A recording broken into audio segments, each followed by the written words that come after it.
नमस्कार। मैं डॉक्टर प्रबोध गौड़ एक बार फिर आपके सामने हाजिर हूँ। यूजीसी नेट सितंबर 2020 के लिए कुछ नए टर्मिनोलॉजीज को लेकर, जो कि मार्केटिंग कोड 17, मार्केटिंग कोड 08 में बहुत ज़्यादा इम्पॉर्टेंट है। तो सबसे पहले हम बात करेंगे, पहला टर्म है हमारा एडा, AIDA। एडा का मतलब होता है attention, awareness, interest, desire, action, या attention, interest, desire, action. AIDA का मतलब होता है कि जब हम मार्केटिंग फनल को देखते हैं, इस फनल में क्या किया जाता है कि जब तक किसी प्रोडक्ट को हम नया समझते हैं, वो नया प्रोडक्ट जब तक कस्टमर का, कंज्यूमर का अटेंशन क्रिएट नहीं कर पाता, तब तक इंटरेस्ट डेवलप नहीं होता है। इंटरेस्ट से ही डिजायर बनती है और डिजायर से उसका एक्शन लेता है वो, ताकि वो आगे उसको परचेज करे या परचेज ना करे। दूसरा इंपॉर्टेंट इसी में टर्म है आपका डागमार। ये याद रखिएगा आप लोग, ये डागमार बहुत पूछा जाता है। डागमार का मतलब होता है डिफाइन एडवर्टीजमेंट गोल, मैनेज एडवर्टीजमेंट रिजल्ट। यानी कि जब तक कोई भी एडवर्टीजमेंट गोल डिफाइन नहीं करेगा, तब तक उसका एंड रिजल्ट डिफाइन नहीं किया जा सकता। ये दो टर्म आते हैं आपके मार्केटिंग, डिजिटल मार्केटिंग में। इवन जो न्यू टर्मिनोलॉजी मार्केटिंग है उसमें ये बहुत इंपॉर्टेंट है। दूसरे टर्म की हम बात करेंगे बैंट। बैंट जो है ये शॉर्ट फॉर्म है, बहुत पूछी जाती है। और साथ ही मैं आपको बता दूं कि ये जो पिछले 4 साल के 5 साल के पेपर्स हैं कॉमर्स एंड मैनेजमेंट के, उनसे ये टर्म्स लिए गए हैं कि जो पूछे जा चुके हैं अभी तक। एक उसमें टॉपिक आपको दिया होगा डिजिटल मार्केटिंग या न्यू ट्रेंड्स इन मार्केटिंग या ग्रीन मार्केटिंग, तो वहां पर ये टर्म्स हैं। बैंट का मतलब होता है budget, authority, need, timeline. Budget का मतलब होता है determines whether your prospect has a budget for what you are selling. जो नेक्स्ट मैं अभी जो बेच रहा हूं उसके लिए मेरी क्या डिजाइनिंग है फंड्स की, और जो मैं आगे करने वाला हूं उसके लिए क्या डिजाइनिंग है फंड्स की। A for authority. Authority denotes the determines whether your prospect has the authority to make a purchase decision, authority to make a purchase decision. यानी कि जो रॉ मटेरियल है और फिनिश गुड्स का कंज्यूमर प्रोस्पेक्ट से, raw material जो है processing prospect से, आपके पास क्या अथॉरिटीज है। Need, and for need determines whether there is a business need for what you are selling. आपका जो प्रोडक्ट है उसका मार्केट में क्या उपयोगिता है, क्या नीड है, इस चीज को कस्टमर को आप समझाएंगे और आप खुद इस चीज को समझेंगे।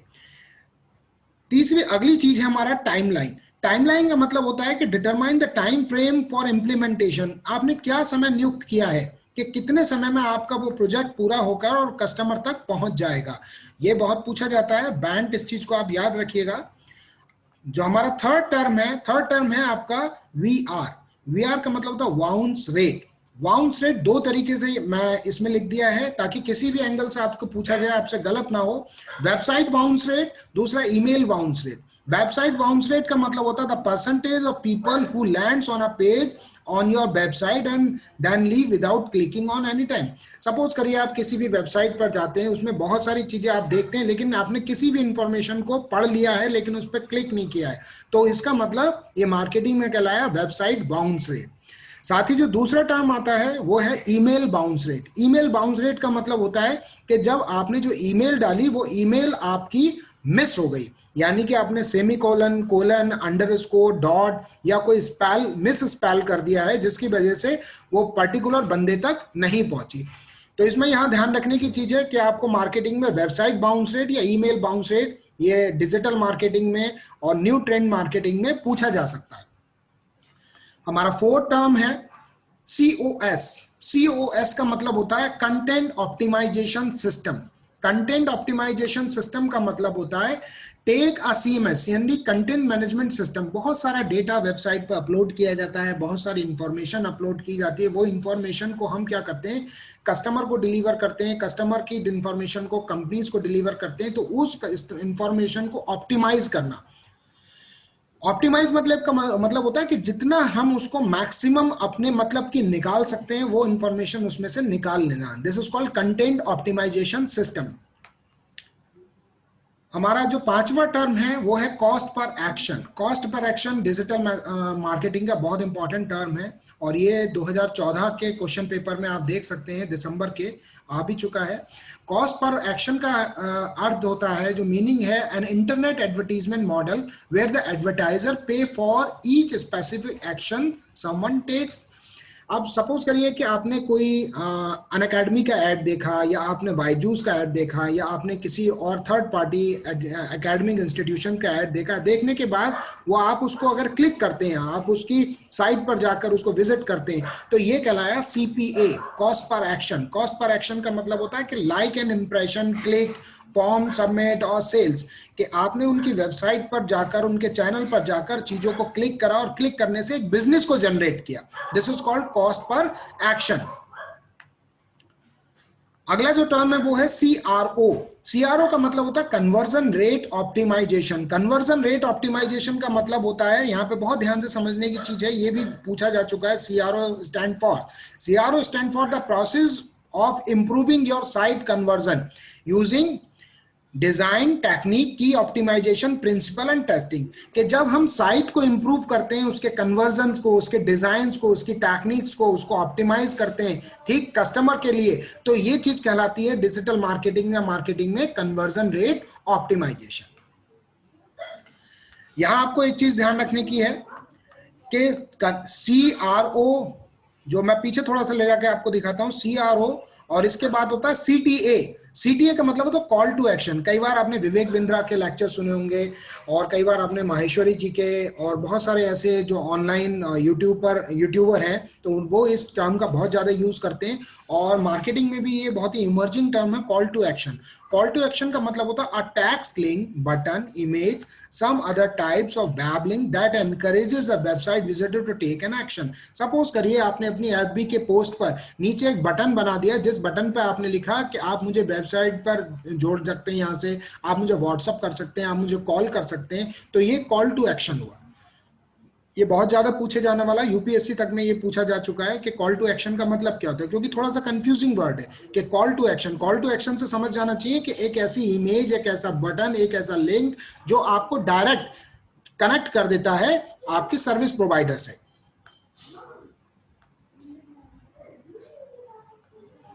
KPI, key performance indicator. Key performance indicator का मतलब होता है the types of performance measurement companies use to evaluate an activities success.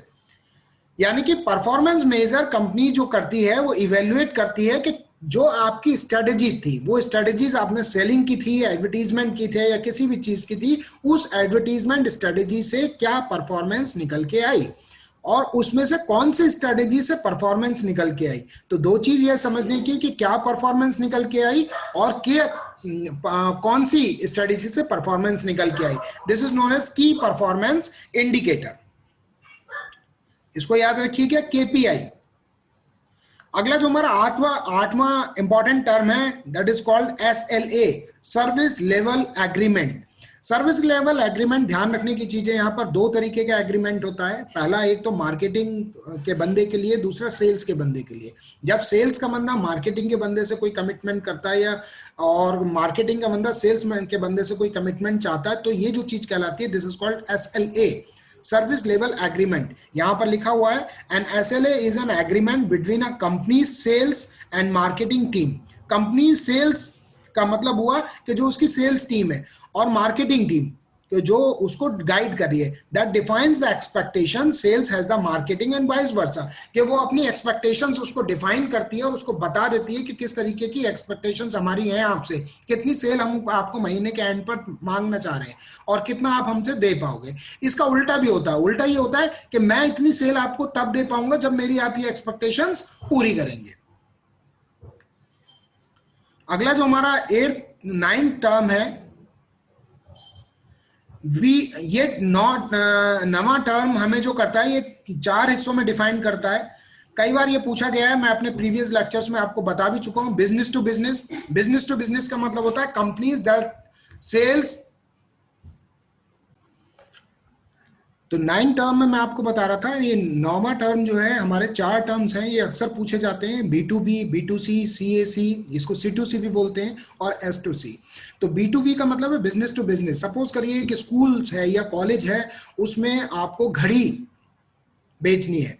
तो नॉर्मल आपका जो बिजनेस टू कस्टमर मार्केट हुआ कि आपने एक घड़ी ले ली, 2 घड़ी ले ली, लेकिन अगर जो स्कूल खरीदेगा वो बल्क में घड़ी खरीदेगा, तो वो घड़ी बनाने वाली कंपनी के लिए और जो स्कूल के लिए जो बिजनेस हो गया वो B2B बिजनेस हो गया। B2C का मतलब हो गया जो मार्केट में आप बात करते हैं कि हम सीधे कस्टमर से बात कर रहे हैं। इसके अलावा जो एक टर्म होता है C2C, C2C का मतलब होता है कस्टमर एक्विजिशन कॉस्ट, ठीक। CAC, सॉरी, CAC का मतलब होता है customer acquisition cost. Customer acquisition cost का मतलब this is your total sales and marketing cost, कि जितना भी आपने टोटल अभी तक कस्टमर को पाने में, कस्टमर तक पहुंचने में, कस्टमर को एक्वायर करने में कॉस्ट खर्च करिए, दिस इज कॉल्ड CAC। एक टर्म और इसमें मैं जोड़ देता हूं, C2C। C2C का मतलब होता है कस्टमर टू कस्टमर, कि जब हम मल्टी लेवल मार्केटिंग करते हैं तो मल्टी लेवल मार्केटिंग में सपोज करिए कि मैंने X बंदे को अपना एक प्रोडक्ट दिया और X बंदे से कहा कि आप Y और Z को भी जोड़िएगा, और Y और Z को जोड़ने के बाद आपको 2 और इसमें प्रॉफिट हो जाएंगे, दिस इज कॉल्ड C2C, यानी कि कस्टमर या चेन मार्केटिंग कहते हैं। एक नया टर्म है S2C। S2C का मतलब होता है service to customer. Service to customer market का मतलब होता है कि आपके डोर स्टेप पर आपकी चाहिए हुई चीज लोग पहुंचा रहे हैं और आप उसको पसंद कर रहे हैं, this is called service to customer. मैंने यहाँ पे एग्जांपल लिख रखा है कि जोमेटो, स्विगी और बहुत सारी चीजों को हम क्या करते हैं, अपने डोर स्टेप पर लेते हैं, this is called S2C market. और ये साथ ही आपको बताना चाहूंगा कि ये बहुत ही इमर्जिंग और बूम है कि आज आप किसी भी एक सर्विस की डिमांड करिए, वो सर्विस आपके डोर स्टेप पर आ जाएगी। आपने देखा होगा अर्बन क्लैप, अर्बन क्लैप एक बहुत बड़ी कंपनी बन चुकी है जस्ट बिकॉज ऑफ सर्विसेज। हमारा नेक्स्ट टर्म है YOY एंड YTD। ये बहुत इंपॉर्टेंट टर्म है। YOY का मतलब है ईयर ओवर ईयर, और YTD का मतलब है year to date. Year over year का मतलब है changes in level express with respect to the previous year. यानी कि सपोज करिए कि लास्ट ईयर जो मेरी सेल्स थी वो सेल्स 10 करोड़ की थी, ठीक, और वो 10 करोड़ की सेल्स पाने के लिए मैंने ABCD प्रयास किए। अब मैं जो मेरा टारगेट है वो 15 करोड़ का या 20 करोड़ का है, तो मैं जो प्रयास करूंगा अपने, वो प्रयास मेरे कहलाएंगे ईयर ओवर ईयर, यानी कि changes in level express with respect to the previous year. हमेशा ध्यान रखिए कि इसमें हम पुराने से टाइम सीरीज एनालिसिस की तरह करते हैं कि हम पुराने डेटा को उठाकर नए डेटा की तरफ बढ़ते हैं और अपनी एक्सपेक्टेशंस को उस डेटा के हिसाब से हाई कर लेते हैं। YOY इनकॉर्पोरेट्स मोर डेटा, ठीक, YOY incorporates more data